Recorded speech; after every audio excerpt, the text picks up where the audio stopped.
नमस्कार, स्वागत है आपका आपका डॉक्टर में। मैं हूं आपके साथ प्रीति सिमार। इस वक्त मौसम में बदलाव हो रहा है, कभी तेज बारिश तो कभी उमस भरी गर्मी पड़ रही है। ऐसे में मौसम के बदलने और बारिश के मौसम में बीमारियां फैलने का खतरा ज्यादा बढ़ जाता है। ये बीमारियां आपकी रोग प्रतिरोधक क्षमता यानी कि इम्यूनिटी को प्रभावित करके कई बार आपके आंतरिक अंगों को भी प्रभावित करती हैं। इनसे बचने के लिए सावधानी रखना बहुत ज्यादा जरूरी है। मौसमी बीमारी गर्मी, सर्दी और मानसून सीजन के हिसाब से अलग अलग हो सकती है और इसी वजह से इन्हें सीजनल डिसीज भी कहा जाता है। ऐसा जरूरी नहीं है कि किसी निश्चित मौसम में होने वाली बीमारी सिर्फ उसी मौसम में हो सकती है, बल्कि वो किसी भी मौसम में परेशान कर सकती है। बारिश की वजह से जगह जगह पर जलभराव और गंदगी होने से मच्छर और खतरनाक बैक्टीरिया जन्म ले लेते हैं और उनके साथ साथ कोविड-19 भी मौजूद है। पानी और हवा के जरिए बीमार करने वाले जो बैक्टीरिया हैं वो खाने और शरीर तक पहुंचते हैं और हमें बुखार, फ्लू जैसी बीमारियां होने का खतरा ऐसे में ज्यादा बढ़ जाता है। बरसात जैसे जैसे बढ़ेगी वैसे ही हवा में नमी बढ़ेगी और वायरस का खतरा भी यहाँ पर बढ़ेगा। तो बदलते मौसम में होने वाली बीमारियों से कैसे बचा जाए, कौन कौन सी बीमारियां हैं जिनसे बचाव करना बहुत जरूरी है, इन सब पर हम विस्तार से बात करेंगे। हमारे साथ जनरल फिजिशियन डॉक्टर एस.के. निगम जुड़ेंगे। उनसे हम जानेंगे कि मौसमी बीमारियों में हमें कैसे अपना ख्याल रखना है, अपने आप को कैसे इनसे बचाना है और खास तौर पर गर्मी के बाद जब बारिश होती है और बारिश के बाद जब हुमस भरी गर्मी पड़ती है तो उस दौरान कौन सी बीमारियां हो सकती हैं। और इसके अलावा अपने दर्शकों को हम याद दिला देते हैं, वो भी हमारे साथ इस कार्यक्रम में जुड़ सकते हैं। नंबर टीवी स्क्रीन पर अगले आधे घंटे तक फ्लैश होते रहेंगे। नंबर जो आप देख रहे हैं टीवी स्क्रीन पर, ये अगले आधे घंटे तक ऐसे ही फ्लैश होते रहेंगे। इन नंबर्स पे कॉल करके आप इस कार्यक्रम में हमारे साथ जुड़ सकते हैं। आप किसी मौसमी बीमारी से ग्रस्त हैं, उसका समाधान चाहते हैं या किसी प्रकार की कोई सलाह किसी बीमारी को लेकर लेना चाहते हैं डॉक्टर से, तो सीधा फ़ोन करके आप डॉक्टर से जुड़ सकते हैं, उनसे किसी भी बीमारी के बारे में पूछ सकते हैं। कोशिश करेंगे कि आपके सभी सवालों का हम इस कार्यक्रम के ज़रिए जवाब दे पाएँ। तो नंबर टीवी स्क्रीन पर फ्लैश होते रहेंगे। इन नंबर्स पे कॉल करके आप भी इस कार्यक्रम में हमारे साथ जुड़कर अपनी समस्या का समाधान जान सकते हैं। कोई परामर्श अगर आप लेना चाहते हैं डॉक्टर से तो वो आप ले सकते हैं। आज हम मौसमी बीमारों के बारे में बात करेंगे कि जब मौसम बदलता है तो उस दौरान क्या कुछ बीमारियां जो हैं और ज़्यादा सक्रिय हो जाती हैं, कौन कौन से बैक्टीरिया हैं जो आपको बीमार कर सकते हैं। तो हमारे साथ यहाँ पर जनरल फिजिशियन एस.के. निगम जुड़ गए हैं। डॉक्टर साहब नमस्कार, स्वागत है आपका खबर फास्ट पर। आप सभी को मेरा नमस्कार। मैं डॉक्टर एस.के. निगम बोल रहा हूँ। आप इस मौसम में होने वाली बीमारियों की मैं जानकारी आपको दूंगा और आप जो प्रश्न या जो समस्या या कोई शंका आपके मन में हो तो आप मुझसे इस समय फोन करके पूछ सकते हैं। मैं ऐसा संभव आपको ये बताऊंगा कि आपकी समस्या का हल क्या है। बिल्कुल, कोशिश हमारी रहेगी डॉक्टर साहब कि हम दर्शकों के ज़्यादा से ज़्यादा सवालों का जवाब दे पाएँ। अब प्रोग्राम की शुरुआत करते हैं और यहाँ पर मौसमी बीमारियों को लेकर आज हम बात करने वाले हैं। तो यहाँ पर सबसे पहले मैं यही जानना चाहूँगी कि गर्मी से एकदम से बारिश हो रही है, बारिश के बाद हम देख रहे हैं कि उमस भरी गर्मी पड़ रही है। ऐसे में बहुत सारे लोग जो हैं खांसी, जुकाम, बुखार से पीड़ित हो जाते हैं। तो ऐसे में जब तक किसी को कुछ समझ आए वो ग्रस्त हो जाते हैं इन बीमारियों से, तो ऐसे में क्या करना चाहिए? भाई देखिए, मौसम बदलता है। कल तक जो सूखा मौसम रहता था गर्मी में और धूल भरी आंधी और ज्यादा टेम्परेचर होने के कारण से परेशानियां होती हैं, वो बारिश के रात में या लगातार बारिश होने के बाद में वो परेशानी बदल जाती हैं और दूसरे प्रकार की परेशानियां इस बदलते हुए मौसम में नमी तो वातावरण में एकदम से बढ़ जाती है और भारी बारिश के कारण से अक्सर आदमी गीला हो जाता है, भीग जाता है और जो लोग अपने कार्यालय से या स्कूलों से वापस लौट रहे होते हैं तो वो गीले कपड़े पहने हुए, कई लोग जो छाता या बरसाती नहीं उपयोग में ला रहे हैं उससे वो भीग जाते हैं। यूँ तो बारिश के मौसम में वो सभी बीमारियां चलती रहती हैं जो साल भर चलती हैं। सर्दी, जुकाम, बुखार, खांसी, फोड़े, उल्टी, टट्टी निर्जलीकरण, शरीर में पानी की कमी, ये सब बीमारियां क्लियर अप हो जाती हैं और आगे बढ़ जाती हैं अगर इनसे बचने के लिए हम लोगों ने उचित कदम ना उठाए। वैसे विशेष रूप से जब वातावरण में नमी असामान्य रूप से बढ़ जाती है जी। तो आपके शरीर में अगर आप पानी में भीग गए हैं या ठंडी हवा खाई है, शरीर की प्रतिरोधक शक्ति कम है, तो आपको बुखार आ सकता है, सर्दी जुकाम हो सकती है, राइनाइटिस हो सकती है, नाकों में इन्फेक्शन, नाक में इन्फेक्शन हो सकता है। पर सबसे ज्यादा जो चिंता होती है वो होती है फंगल इन्फेक्शन। जी। आपके वातावरण में ये जो फंगस है इसके स्पोर मौजूद रहते हैं और नमी वाली जगह पर ये अपने आप को पहुंच करके फंगस का इन्फेक्शन पैदा करते हैं। और जितने भी चर्म रोग हैं जी। ये चाहे किसी भी प्रकार के हों, इनमें वृद्धि हो जाती है। सामान्य मौसम की अपेक्षा इसमें 3 गुना तक वृद्धि अस्पतालों के ओपीडी में देखने को मिलती है। जी डॉक्टर साहब, आप ही से मैं जानना चाहूँगी, यहाँ पर फंगल इन्फेक्शन की आपने बात की है और डिहाइड्रेशन की। डिहाइड्रेशन पर हम बाद में बात करेंगे, लेकिन फंगल इन्फेक्शन की अगर हम बात अब करें, अगर किसी को फंगल इन्फेक्शन हो जाता है तो वो कैसे उसकी पहचान करेगा, उसके लक्षण क्या होंगे और क्या इसका उपचार हो सकता है? जिस जगह पर फंगल इन्फेक्शन होता है वहाँ पर जो संक्रमित व्यक्ति है उसको खुजली सी महसूस होती है, बार बार हाथ से वो वहाँ पर हो जाता है और उसको थोड़ी सी राहत महसूस होती है। इसके साथ में आपको वहाँ पर दाने देखने को मिलते हैं और इस मौसम में सबसे ज्यादा लाल लाल चकत्ते जैसे मिलते हैं। आदमी हो जाता है और उसके बाद उसको सुझाने में राहत के संग थोड़ा सा आनंद आता है, थोड़ा उनको रिलीफ मिलती है। तो उस कारण से ज्यादा खुजाने से वहाँ पर हल्के हल्के खिले हुए एब्रेजन और घाव जैसा देखने को मिलता है। तो इससे बचाव के लिए हम यथासंभव ये कोशिश करते हैं कि हम अपने शरीर को गीला न रखें। स्नान के बाद में भी अपने पानी से स्नान करने के बाद बहुत ही सूखे तौलिया या मुलायम कपड़े से पूरा शरीर पोंछ लें। कभी भी बरसात में अगर भीग भी जाते हैं तो भीगे हुए कपड़े घर में आके तुरंत उतार दें और उसके बाद नारायण आपके जो मुलायम तौलिए से पोंछ करके एकदम सूखे वस्त्रों को धारण कर लें। ऐसा करने से इन्फेक्शन जो होता है वो जल्द नियंत्रित होता है। कोशिश ये करें कि भीगना ना पड़े, छाते का प्रयोग करें या बरसाती का प्रयोग करें, तो ये चर्म रोग आपको नहीं होगा। कुछ लोगों को पुराने चर्म रोग होते हैं जो साल भर शांत रहते हैं पर इसमें एकदम से बढ़ जाते हैं। तो जैसे ही आपको ये चर्म रोग की जानकारी होती है या तकलीफ होती है किसी भी व्यक्ति को, तो चर्म रोग विशेषज्ञ के पास में या सामान्य चिकित्सक के पास में जाए, बिना किसी झिझक के, बिना किसी संकोच के अपने उस प्रभावित चमड़ी के हिस्से को दिखाए, क्योंकि बिना त्वचा को देखे हुए डॉक्टर आपको सही प्रकार बिल्कुल, की डॉक्टर दवा के पास जाना देने में बहुत ज़रूरी सक्षम हो नहीं जाता है होगा। अगर किसी को किसी भी प्रकार की स्किन प्रॉब्लम इस बदलते मौसम में हो गई है। आपने डिहाइड्रेशन की भी सर एक बात की थी कि डिहाइड्रेशन भी एक बहुत गंभीर समस्या गर्मियों में हम देखते हैं, जब गर्मियों का मौसम होता है और बारिश के बाद जब गर्मी होती है तब भी ये देखने को मिलती है।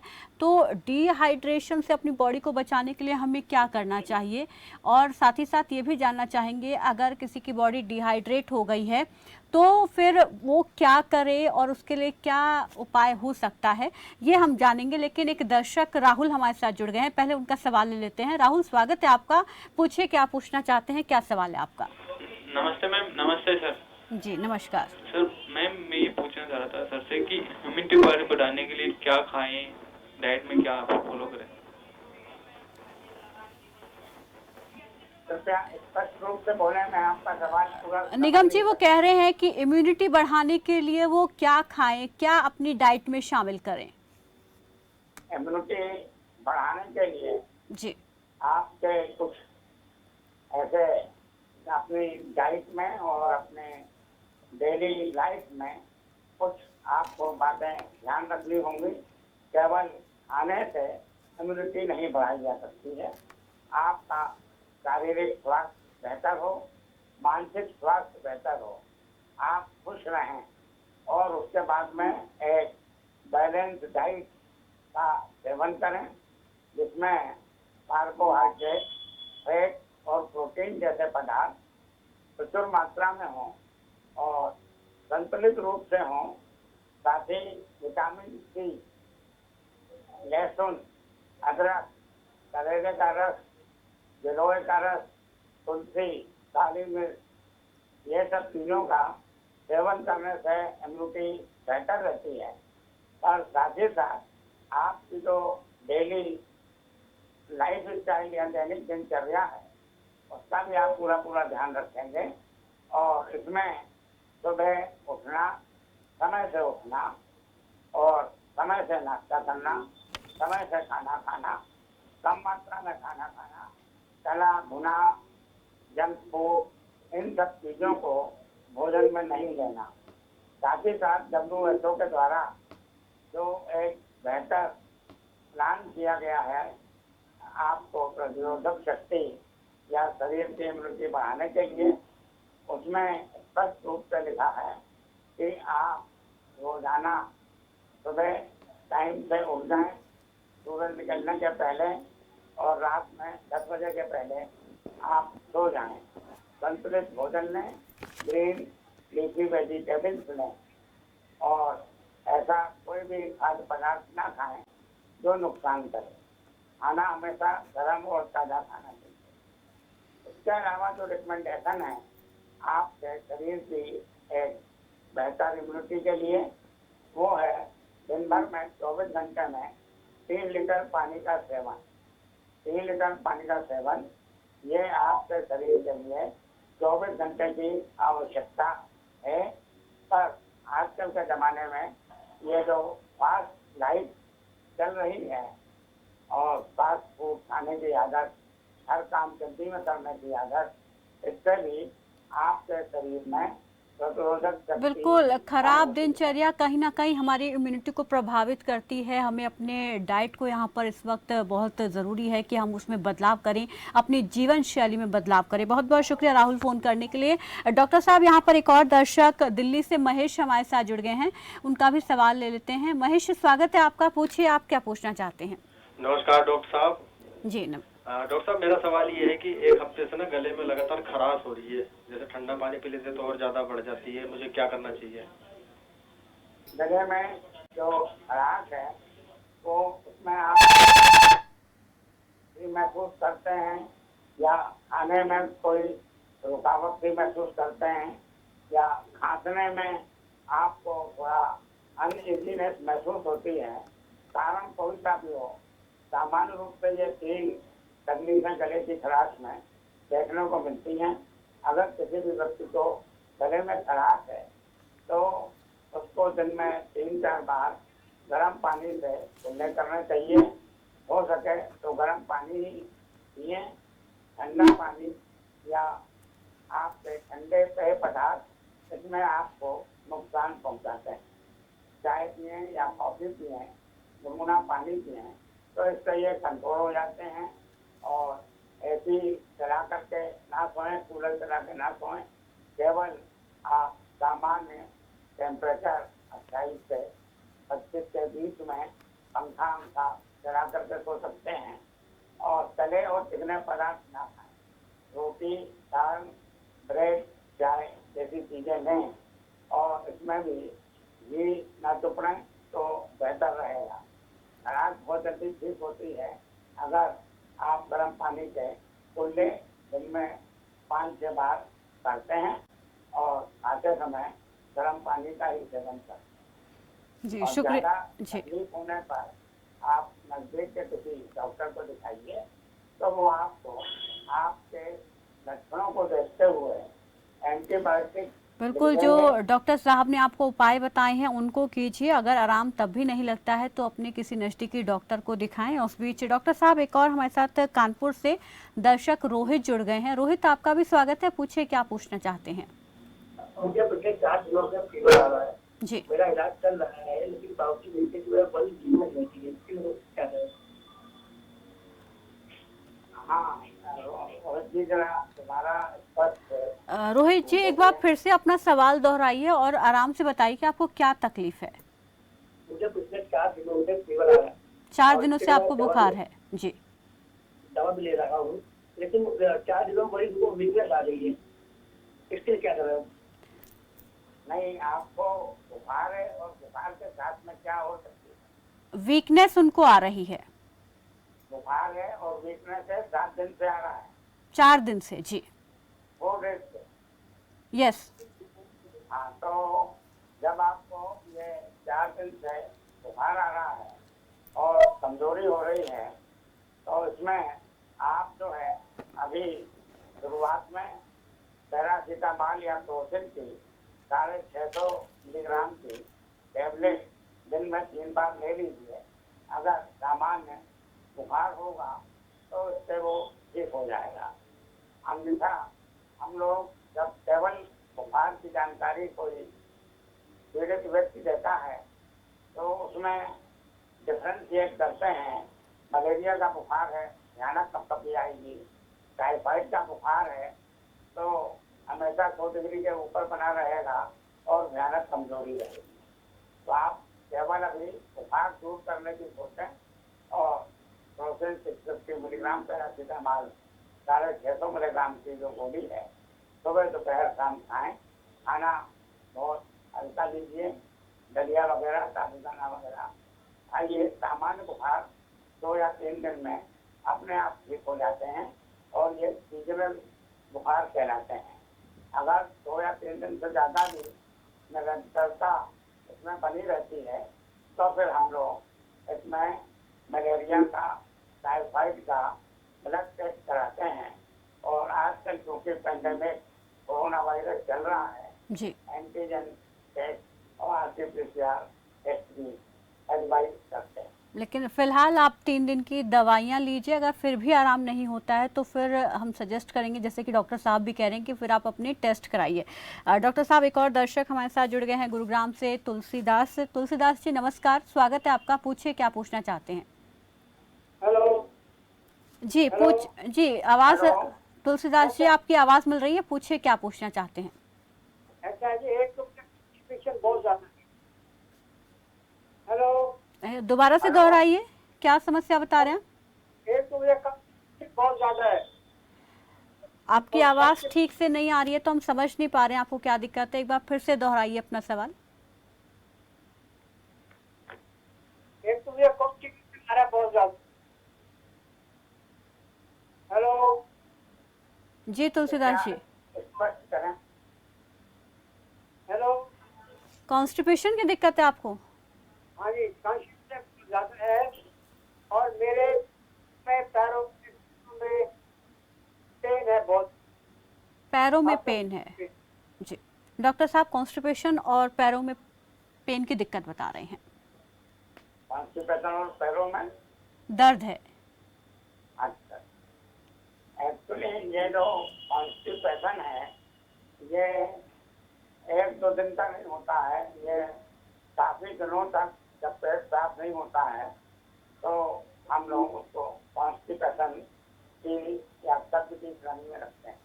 जी, सामान्य रूप से आदमी अगर कॉन्स्टिपेशन की शिकायत करता है तो जो पहला विचार मन में आता है वो है आपकी वाटर इनटेक, 24 घंटे में पानी पीने की मात्रा। और ये अगर 3 लीटर 4 लीटर से कम है और खाने में आप हरी पत्तेदार सब्जियां का सेवन नहीं करते हैं, फल नहीं खाते हैं, तो कॉन्स्टिपेशन, और व्यायाम नहीं करते हैं तो कॉन्स्टिपेशन होने की संभावना बढ़ जाती है। तो इसमें और पेट के अंदर अमीबाइसिस भी हो जाती है जिससे आंतों में हल्की सूजन आती है, जिसके कारण से आपको आपका पैखाना साफ नहीं होता है और कॉन्स्टिपेशन हो जाता है। और आलस्यपूर्ण जीवन शैली जीने पर भी कॉन्स्टिपेशन होता है। तो डॉक्टर साहब, अगर किसी को कॉन्स्टिपेशन की दिक्कत है, ऐसे में वो क्या करे, क्या सावधानियां उसको बरतनी चाहिए और कैसी अपनी डाइट रखनी चाहिए? इसके बारे में मैं ये सलाह देना चाहूँगा जी कि एक स्वस्थ वयस्क व्यक्ति अगर कॉन्स्टिपेशन से पीड़ित है तो उसको सवेरे उठ करके 2 गिलास गर्म पानी, गुनगुना पानी, उसमें आधा नींबू निचोड़ करके पीना चाहिए। व्यक्ति को कम से कम पानी पीने के बाद 30 मिनट तक टहलना चाहिए तेज चाल के द्वारा। तो उसके बाद अगर वो ऐसा करेगा तो हफ्ते 10 दिन में उसका ये कॉन्स्टिपेशन ठीक हो जाएगा। इसके अलावा जब वो भोजन करता है तो वो ये देखे कि उसकी जो डाइट है उसमें फाइबर ज़्यादा मात्रा में हो। फलों का रस लेने की जगह पर अगर आप फलों को साबित खाते हैं तो फायदेमंद रहेगा। और इसके अलावा जो अंकुरित चने, अंकुरित मूंग की दाल, स्प्राउटेड जो अनाज हैं, इनको खाएंगे तो भी कॉन्स्टिपेशन आपका जल्द ठीक होगा।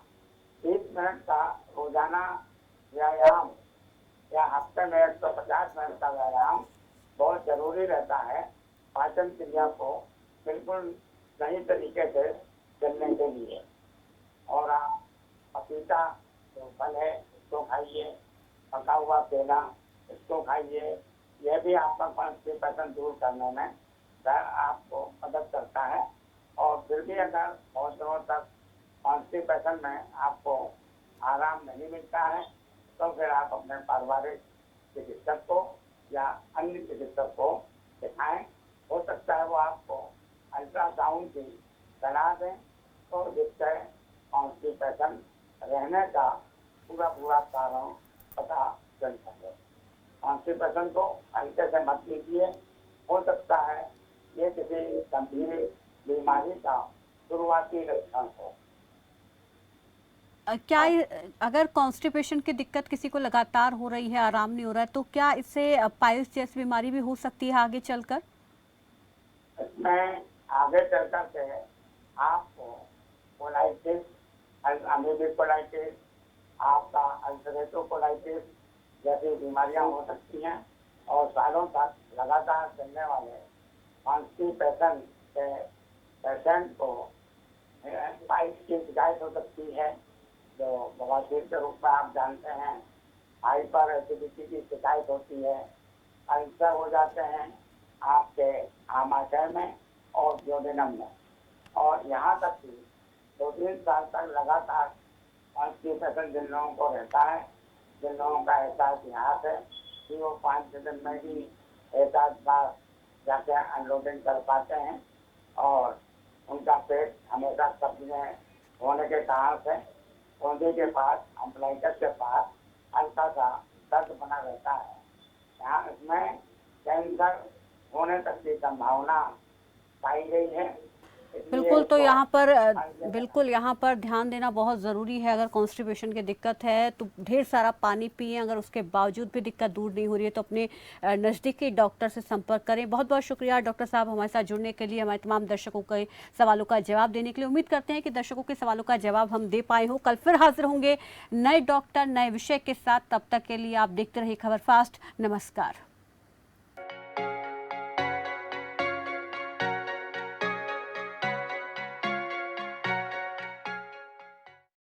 मुल्तानी कोका कफ सिरप, तुलसी, वसा, यस्ती मधु, पिपली के गुणों से भरपूर जो खांसी पर करे तुरंत असर, ताकि बदलते मौसम के साथ आप न बदलें।